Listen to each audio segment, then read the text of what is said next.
the original Season 4, Episode 2, No Quarter. This is a pretty good episode, I think, going into what's going to be the future of this season. I think they did a lot of good stuff here. I was surprised with the way it ended, if I'm being totally honest.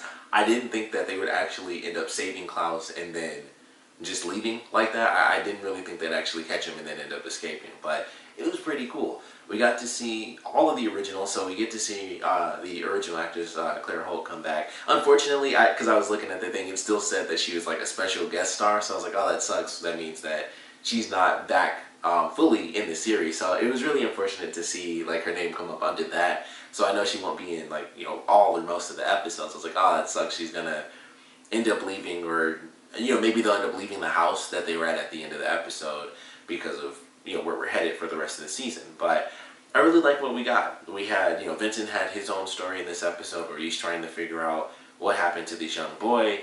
He talks about, haunted house rumors and stuff like that, and he goes in, he almost dies. He almost gets himself killed.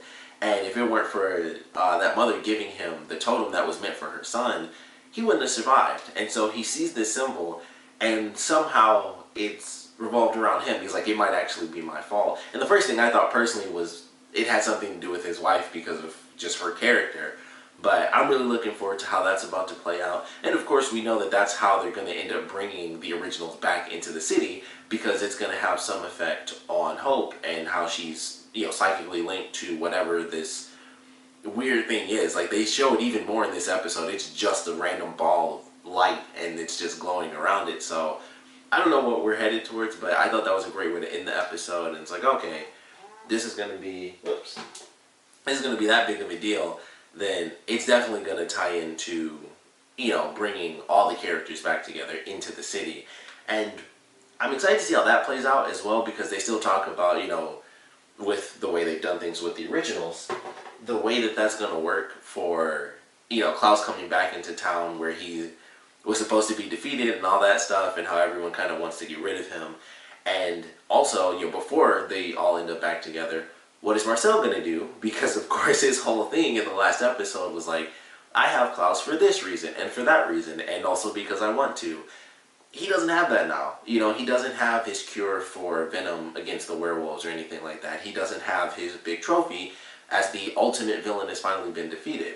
He's got nothing now, and it just makes me wonder, how's that going to play as far as his dynamics of control over everyone, over the city in general. Like, are there going to be more vampires that come into this season that try to take over because it's like, well, you don't have Klaus, and this is good territory, just random stuff like that. How's that going to affect his character? So I'm looking forward to a lot of things that they kind of touch on. And, this is only the second episode, and the originals have now officially escaped, and they decide we'll never return to New Orleans.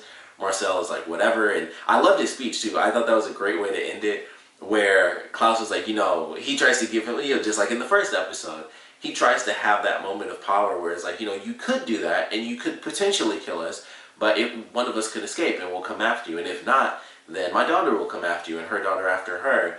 Which they cut to Haley after he was saying that. It's like, I wouldn't let that happen. That that sort of thing. Like, I wouldn't let her fall in line as to who we are as people. So I thought that was cool that they kind of cut to her face when he's saying that stuff.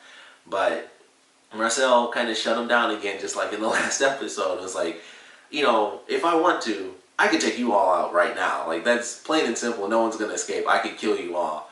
But I'm not going to do that. So I just want you to know the only reason you exist is because I've decided to show mercy. And I thought that was great. And once again, we see Klaus, and he's just like, he knows the truth, and he knows that Marcel was right. So I just love that scene, because we see Klaus in power. That's been the whole series. Like, even when he was in the Vampire Diaries, he was the most powerful of all his siblings. That's just how it's always been.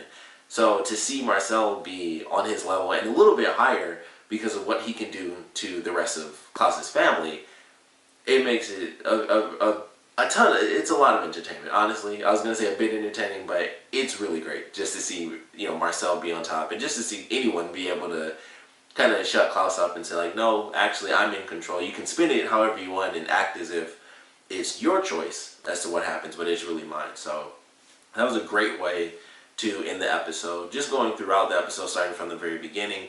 Of course, we have Marcel trying to figure out what's going on. You know, he has the originals coming into town. The first thing they do is decide to split up, and so they go to Josh first, who we find out actually has a new boyfriend. And I'm curious if that's going to be an important factor because of how important his relationship was in the last season and how that was so tragic for him.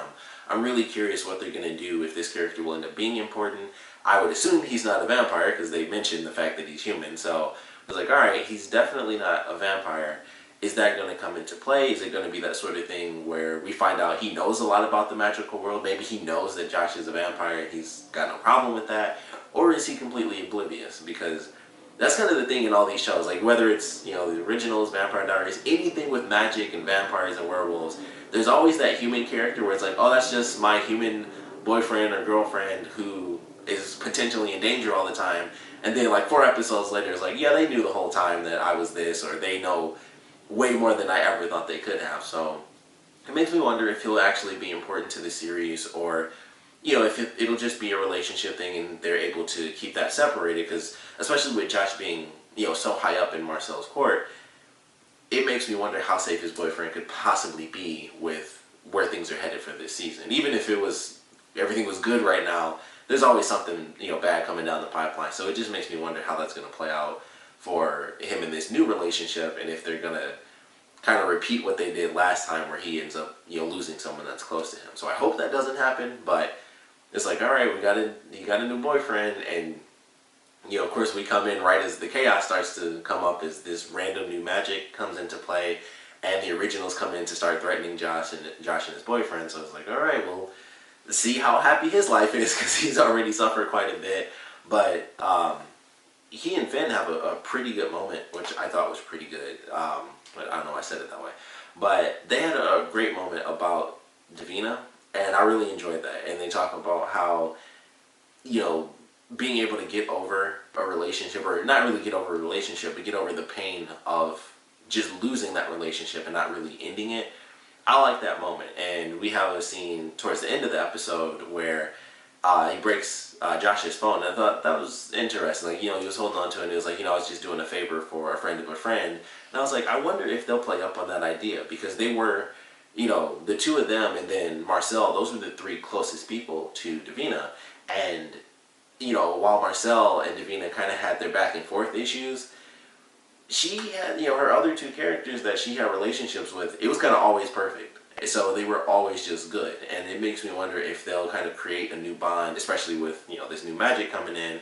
Of course, the originals are going to head back to the city. So it just makes me wonder, are we going to get that in the future where they actually end up, you know, maybe forming a friendship or something like that? Or is it, you know, just going to be normal and it's like, you know, we can survive next to each other, but we aren't friends, that sort of thing.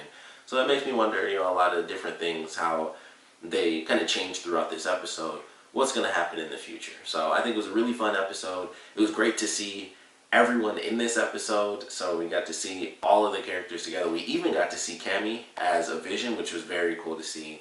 And, you know, I don't know how that's going to play out in the future. Of course, with, you know, Klaus having been daggered, or, well, it's not technically a different type of dagger. That's why that ended up happening, because he was, you know, under such duress after such a long time. It finally, you know, his subconscious kind of was like, hey, you just need to get out of here. So it makes me wonder if we'll ever see her again in this season as kind of, you know, just a vision that he has, if he'll ever be conflicted with that. It definitely makes me wonder, with this new magical element, are there going to be certain things that we get to see, especially tying into what happened recently with, if you watch the Vampire Diaries, with the way everything kind of played out there. It's just like there are a lot of different aspects that they can bring into this season, and I mentioned that in my last review. So it just makes me wonder where we're headed. But I think they did a lot of good stuff, very surprising stuff. Like I said, personally, the one thing that I didn't think was going to happen was they get to Klaus, they rescue him, and it actually works out. And it was meant to be amicable, where it's like, you guys leave New Orleans, I'll maintain control, and that would be the end of the story, of course, if it weren't for this random magical element coming into play, which Vincent is a big part of. It's within the city, of course, so that affects Marcel and everyone there. And then, of course, we saw in the last episode, it's tied to Hope, because she has some sort of psychic link, and it seems like the other characters start to get familiar with that. Like, you know, there's I think it was Klaus that said it was like, no random spirit or something like that is going to harm my daughter. and they start seeing like lights in the forest and stuff. So I'm sure we'll get some more explanations in the next episode, which I'm certainly looking forward to. But this is a good second episode. They changed up a lot, and they already split the characters apart. Like, here are the originals, and here's New Orleans. So they aren't one and the same like they used to be.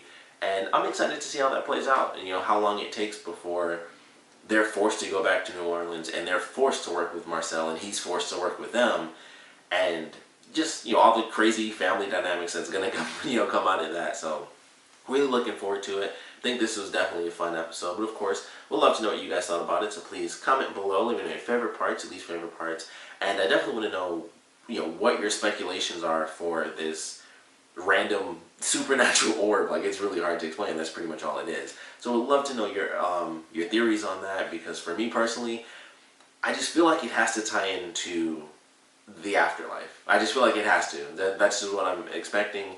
They showed that in the promo that it's like taking boys, and they basically just give them like the CG white eye, so I don't really know what that means. Maybe it took their souls, maybe it just has mental control over them, who knows. But it's going to try to collect more and more children, but why children and not adults? It seems to be like this crazy magical spirit that can't really be affected by too many things. Well, it was affected by a small totem, so maybe it can be. But it's taking these young children and possibly taking their souls, or slowly absorbing their souls a little bit at a time. But I feel like it has to do with the afterlife. That's just my personal guess. It would be a really cool way to tie things into some recent events, in the series finale of Vampire Diaries. I think it would be a cool way to tie some of those events into this season, just to have that cool little connection. But that's my theory on it.